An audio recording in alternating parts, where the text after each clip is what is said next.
So today, we're going to jump into a really pivotal era, a time that basically pitted human reason against religious faith. And this incredible conflict, well, it ended up forging the very world we all live in today. It was a time of huge innovation, intense debate, and it completely redefined Western civilization. Okay, let's set the scene here. Imagine it's the mid-1600s. Europe is just completely exhausted.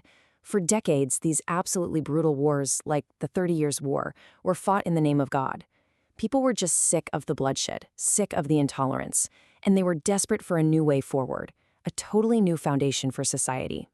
And that brings us right here, to the period we're focusing on, from 1648 all the way to 1789. This was the time when two powerful and pretty much competing ideas rose from the ashes of all that war. And this kicked off a battle for the very soul of the modern world. So with all the old certainties just shattered by war, people started to question, well, everything. And the first thing in the crosshairs? The traditional authority of the church, which, for many people now, wasn't associated with peace, but with persecution and violence. The central conflict of the age, it really boiled down to this one revolutionary question. Should we build society on the new authority of human reason and science, or should we stick with the old guard, the traditional authority of divine revelation and faith? That was the battle line, right there. So this clash of ideas, it kicks off the first of our two revolutions, a revolution of the mind. This one wasn't driven by armies, but by philosophers and scientists who truly believed that human intellect held the key to all progress. And the core idea driving this whole thing was rationalism. For its followers, what was rational became the new gold standard for truth. And because of that, anything that couldn't be proven by observable reason, things like biblical miracles, was simply deemed impossible.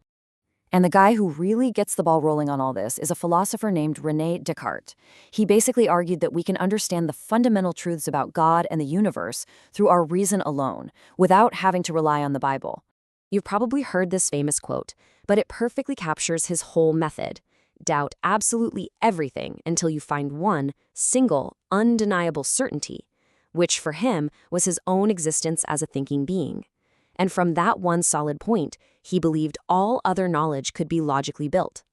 For these rationalists, human reason became the brand new foundation for truth.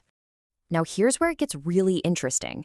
This new rationalist way of thinking didn't automatically lead everyone to become atheists. No, instead it led to a whole new way of thinking about God, a religious philosophy that became incredibly influential, deism.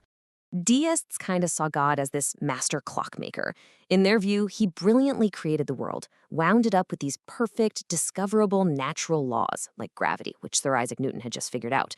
And then he just stepped back to let the clock run all on its own. And what this does is it creates a faith that's completely stripped of the supernatural. Think about it. To a deist, if God's not involved, then prayer seems kind of pointless. Miracles, impossible. Morality wasn't some divine command. It was something you discovered through reason. So worship wasn't about going to church. It was simply about living a good, ethical life. But, not everyone was sold on this cold, impersonal, clockmaker God. The spiritual apathy that people saw in this age sparked a really powerful countermovement. And this was the second of our two revolutions, a revolution of the heart. And what a contrast. In direct opposition to the cool, detached reason of Descartes, you have people like John Wesley in England. This quote right here gets to the absolute core of this counter-revolution. It wasn't about intellectual proof. It was about a deeply personal, emotional, and life-changing experience, a faith you could actually feel. And this hunger for a personal, heartfelt faith wasn't just in one place. Nope. Similar revivals started popping up all across the Western world, and they all focused on inner experience over just formal doctrine. In Germany, you had Pietism, which stressed a pure lifestyle. In England, Wesley's Methodism was all about that personal conversion moment. And over in the American colonies, the Great Awakening, led by fiery preachers like Jonathan Edwards, fought back against spiritual indifference with incredible passion. So, what happened? What happens when these two massive revolutions, one championing the rational mind, the other, the believing heart, smash into each other? Well, they didn't destroy each other. Instead, their intense conflict is actually what forged the modern world as we know it. The result of this huge collision was basically a great compromise. The rationalists, they successfully argued for a public square, so government, science, law that was free from religious rules. And at the same time, the revivalists carved out this powerful, protected space for private, personal belief. You could say reason got the state and faith got the heart.